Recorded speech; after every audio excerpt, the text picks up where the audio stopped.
Screenshot पे देखा जा सकता है कि चाँद की क्लैरिटी क्या है, क्योंकि वो ज़्यादा बेहतरीन आ जाती है।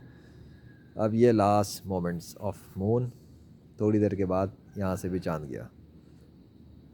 और जो सितारा है, मैं चाह रहा हूँ कि इसी फुटेज पे सितारा भी ले लूँ जब तक चाँद ज़रा सामने मैं ऊपर की तरफ आता हूँ, ताकि ये तो दिखे ना, ये जो हाँ अब नहीं आ रहा था, अब इतनी देर से आ नहीं रहा था पकड़ में, अब आ रहा है, क्योंकि वो जो बादल और थोड़ा बहुत हल्का फुल्का था वो भी ख़त्म कर दिया अल्लाह ने।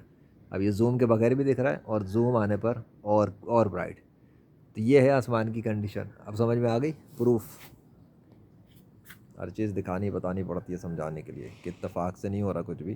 किधर गया भाई चाँद? हाँ, हम चाँद पे फोकस कर रहे थे, चाँद पे, बैक टू पॉइंट।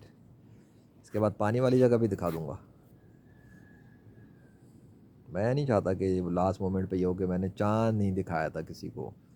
कोई बोले भाई हमें क्या पता चाँद विजिबल था या नहीं था, आखिर मोमेंट पे हो सकता है बादल ने ढांक दिया हो, तो उसे देखने को मिलेगा। इत्तेफाक थोड़ी चल रहा है जो खुद ही आ जाएगा बादल, एक टुकड़ा नहीं आ सकता लास्ट मोमेंट तक।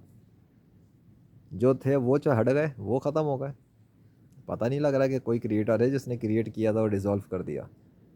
क्या बादलों को पता था कि मेरे लिए उन्होंने खड़े रहना है बना के रात में सजा के, और फजर से पहले पहले आखिर मोमेंट में ख़त्म हो जाना है?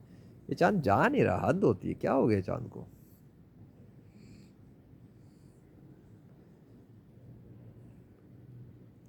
मुझे तो बेयर नेकेड आइज से पता भी नहीं लग रहा चाँद इस वक्त।